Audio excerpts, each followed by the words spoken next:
ततः शङ्खाश्च भैर्यश्च पणवानक गोमुखाः सहसैवाभ्यहन्यन्त सशब्दः तुमुलोऽभवत्।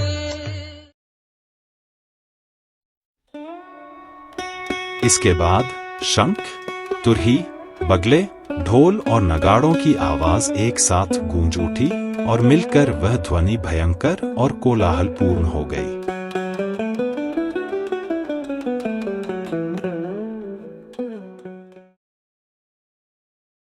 ततः श्वेतैः हयैर्युक्ते महति स्यन्दने स्थितौ माधवः पाण्डवश्चैव दिव्यौ शङ्खौ प्रदध्मतुः।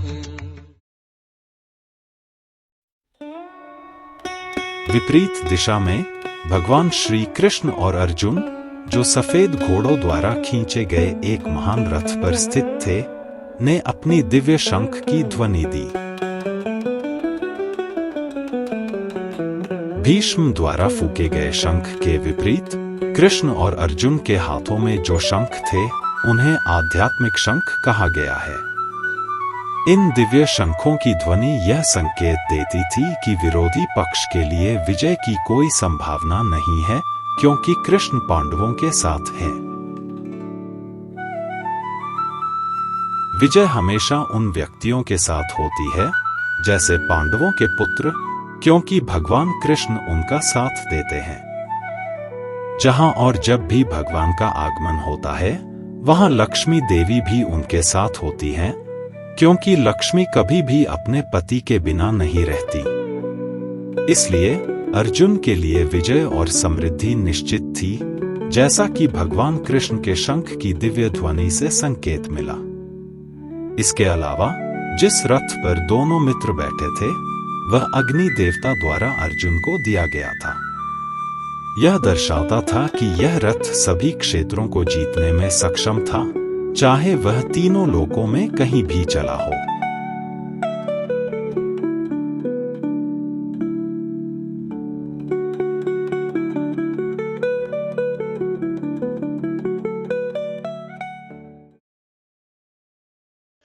पाञ्चजन्यम् हृषीकेशो देवदत्तम् धनञ्जयः पौण्ड्रम् दद्मौ महाशङ्खम् भीमकर्मा नृपोदरः।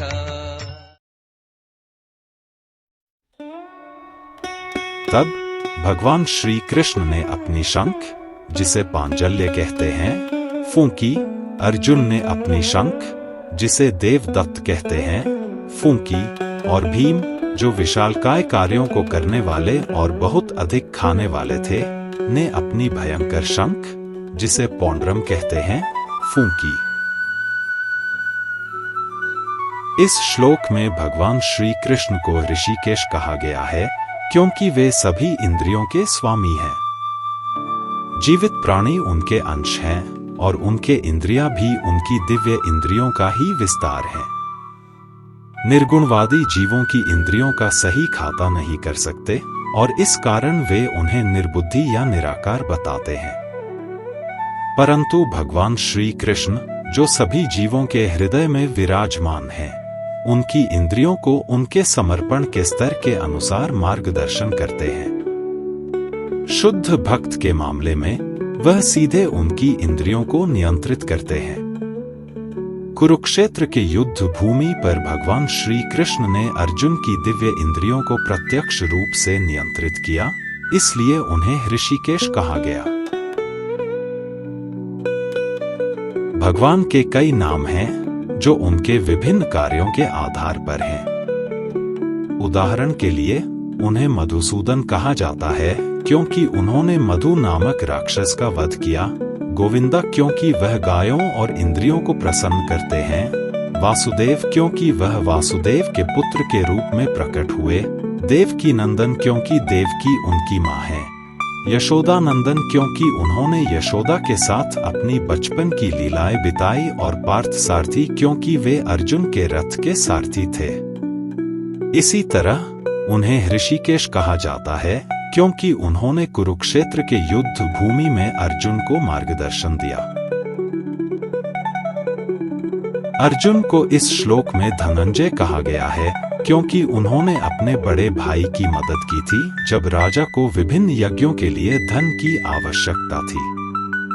भीम को वृकोदरा कहा जाता है क्योंकि वह उतनी ही भयानक तरीके से भोजन कर सकते थे जितनी ताकतवर तरीके से वह बहुत ताकतवर कार्य कर सकते थे, जैसे कि हिडिंबा राक्षस का वध करना।